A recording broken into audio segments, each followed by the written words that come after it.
어느 한적한 시골 마을, 나는 여름방학을 맞아 외가에서 지내게 되었다. 외가는 조용하고 아늑한 곳이었지만 한 가지 단점이라면 밤이 되면 너무 어두워져서 정적의 귀를 기울이게 된다는 것이었다. 나는 그곳에서 시간이 느리게 흐르는 것을 느끼며 평화로운 나날을 보내고 있었다. 어느 날 밤, 나는 한밤중에 갑자기 잠에서 깼다. 창밖에서는 바람소리 외에는 아무 소리도 들리지 않았다. 집 안은 적막했지만 이상하게도 목 뒤쪽에 섬뜩한 기운이 느껴졌다. 나는 불안감을 떨치고 다시 잠들려고 했지만 뭔가에 홀린 것처럼 정신이 맑아지면서 잠을 이룰 수가 없었다. 그때 창문 쪽에서 이상한 소리가 들려왔다. 마치 누군가 내 방 창문을 긁는 듯한 날카로운 소리였다. 순간 온몸에 소름이 돋았다. 나는 이불을 머리까지 뒤집어쓰고 소리가 사라질 때까지 가만히 있었다. 그 소리는 얼마 지나지 않아 멈췄고 나는 겨우 마음을 진정시키고 다시 잠들었다.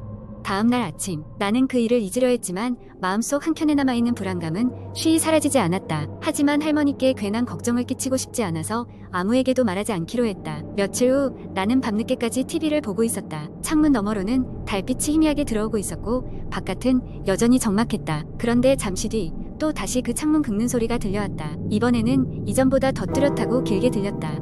나는 갑자기 심장이 쿵쾅거리기 시작하며 두려움에 사로잡혔다.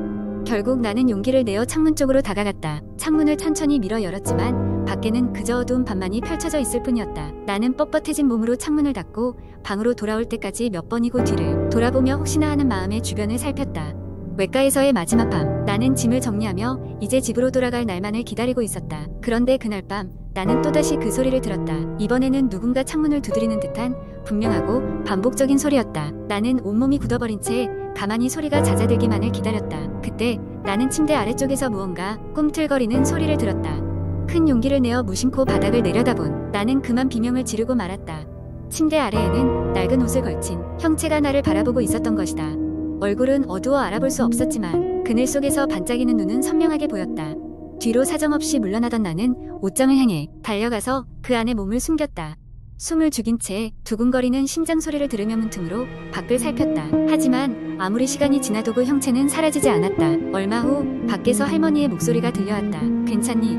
왜 그러니? 그 목소리에 정신을 차린 나는 황급히 옷장에서 나올 수 있었다. 밖을 둘러보니 아무것도 없어져 있었고 창문 밖으로는 삐걱대는 나무 가지 소리만이 들려왔다. 다음 날 나는 그 일을 할머니께 말씀드렸다.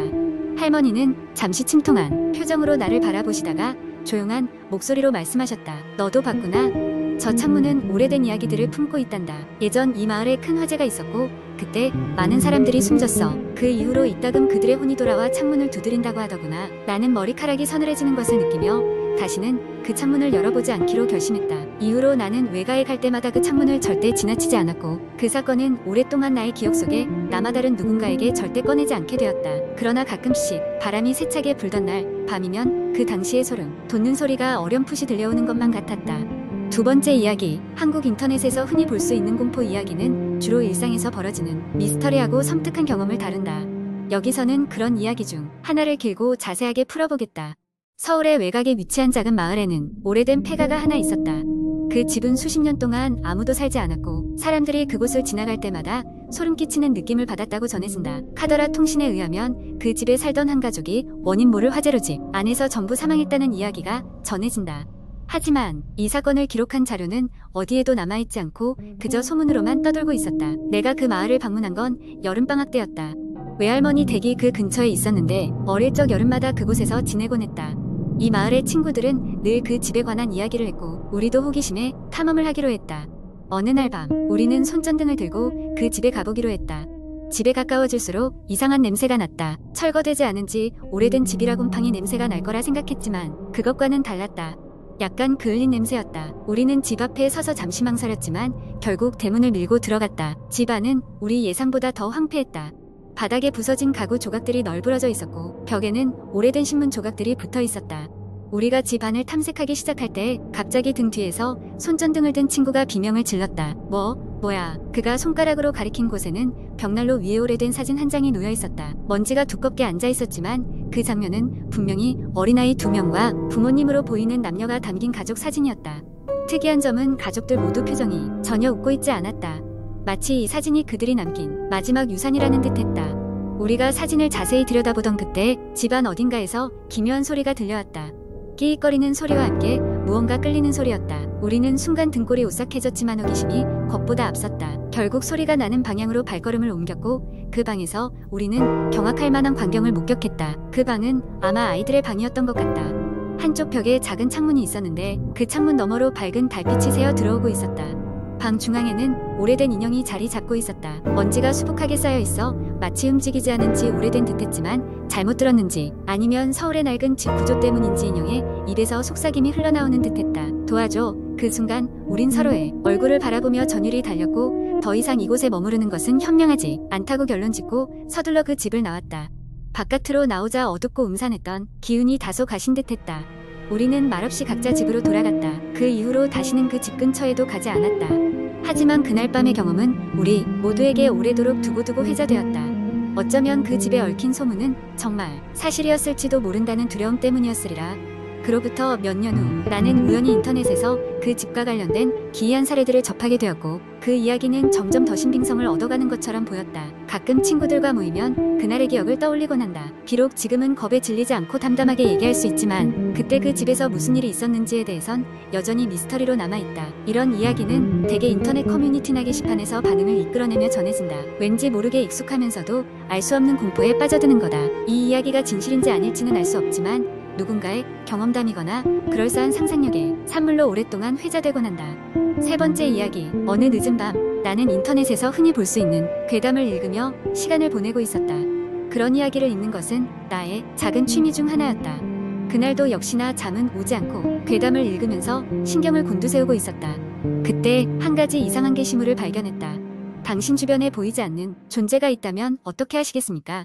라는 제목의 글이었다. 평소처럼 별로 대수롭지 않게 여기며 클릭해 들어갔다. 글쓴이는 과거에 자신이 겪었던 기묘한 사건에 대해 이야기하고 있었다. 그는 한적한 시골 마을에 있는 작은 집에서 어린 시절을 보냈다고 했다. 그 집은 가족 대대로 내려오던 오래된 저택으로 주변에는 오래된 나무와 무성한 풀들이 빽빽이 자라나 있었다.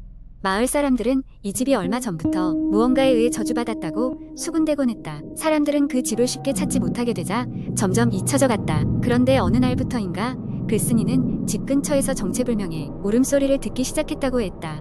처음에는 바람소리라 생각하며 넘겼지만 밤이 깊어갈수록 그 소리는 점차 뚜렷해졌고 그야 마음속 깊은 곳 어딘가에서 알 수 없는 불안감이 스며들었다. 소리는 일정한 간격으로 들려왔고 몇 주 동안 계속되었다. 궁금해진 그는 소리의 근원을 찾아보기로 마음먹었다.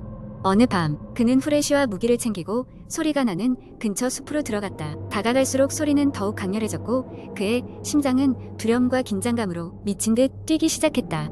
그때 설명할 수 없는 노안이 그의 척추를 타고 올라왔다. 불빛을 흔들리며 비추던 중 눈앞에 형체가 불분명한 검은 그림자가 보였다. 그 형체는 그를 쳐다보는 것처럼 보였고 순간적인 공포감에 그는 몸이 굳어버렸다. 간신히 정신을 차리고 그 자리를 벗어나 집으로 달려갔다. 그 뒤로 그는 그 존재에 대해 조사를 시작했다. 마을에 구전되는 전설이나 과거의 신문 기록을 탐독하면서 무언가 실마리를 찾으려 했지만 특별한 정보를 얻지 못했다.